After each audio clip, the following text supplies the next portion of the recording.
Hello everyone, and welcome back to Tomorrow's Weather Today. Today we have a tropical update for you as we do have an invest that is likely to develop into a tropical storm or a hurricane in the next 2 to 5 days. I want to preface this video by saying things might look a little bit different because I am using my laptop for this that is touchscreen, and I have a stylus that will make it easier to draw. But Hannah has moved inland, now is down to 45-mile-per-hour storm and is diving southwestward into Mexico. But this Invest 92L has a 60% chance over the next 2 days and 90% chance over the next 5 days to develop. It is disorganized right now. It is a tropical wave. It's disorganized with showers and thunderstorms, but environmental conditions are conducive for tropical development. Looking at satellite imagery, we can see a large area of cloudiness and showers and thunderstorms. You see rotation with it, but this is mid-level and not low-level, so it cannot be designated a tropical depression. It's very disorganized, as it's void of thunderstorms on the northeastern side, but that should start to fill in over the next day or so.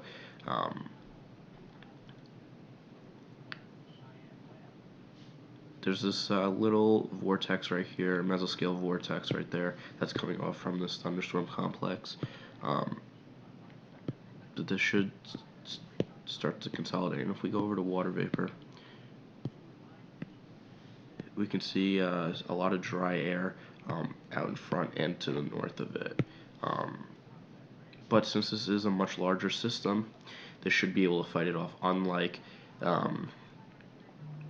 Gonzalo, who was a much smaller storm and was not able to overcome the dry air.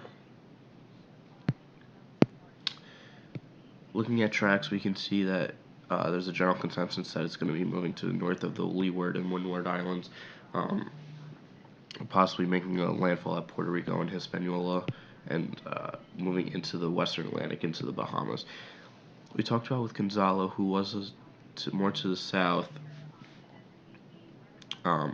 that a weaker storm would take a more southerly track and a stronger storm would take a more northerly track. We are seeing that with this system, as this will be taking a more northerly track. Intensity, we can see by forecast hour 60, most models have this as a tropical storm, and most of the models do bring it up to a Cat 1, maybe even a Cat 2 hurricane within 5 days or so. This is moving into warmer waters. It's already in warm waters, but it is moving into warmer waters, which is good for development. Looking at shear, this isn't going to let me draw, but you can see it's moving into an area of less shear of 5 to 10 knots, maybe even up to 15, which is pretty light. Taking a look at the GFS model, we can see our invest right there,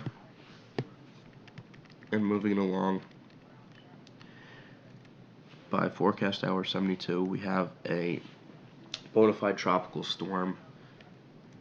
Let me make that a little bit bigger for you guys. We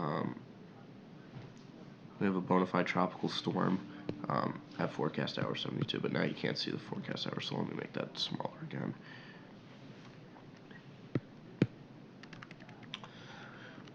I think we do have a hurricane by forecast hour 114. As it says, it's hard to see, but that says 989 millibars. At that point, when it's by Puerto Rico. As it gets closer to the Bahamas, it does get down to 977. And then as it deepens and gets into the 960s, it moves closer to the eastern United States, East Coast, but doesn't make landfall. Last night the GFS was making a landfall into the Carolinas, but it is now taking it out to sea. Now this is forecast hour 210, so we're getting close. We are getting into August here. Today is July 26th. This is for August 4th. Actually, August 3rd. Um, but this is a long ways out, so I wouldn't take too much consideration into this, but um, it's a telltale sign that it is coming close to the eastern United States. For all honesty, it could curve out towards Bermuda. It could go into Florida. It could go into the Carolinas. It could go into New England. It could go into Canada. It could be a fish storm entirely, infect no land. It is too early to tell. But what I can tell you is that the northern Leeward Islands and the U.S. Virgin Islands and Puerto Rico need to be keeping a close eye on this over the next 5 to 7 days.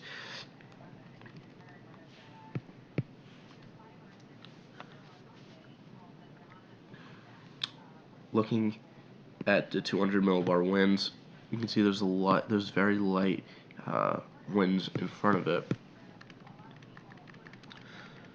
and it starts to develop this nice area of high pressure over top. So there's going to be some good outflow with this storm, according to the GFS, and it holds on to that its entire ride.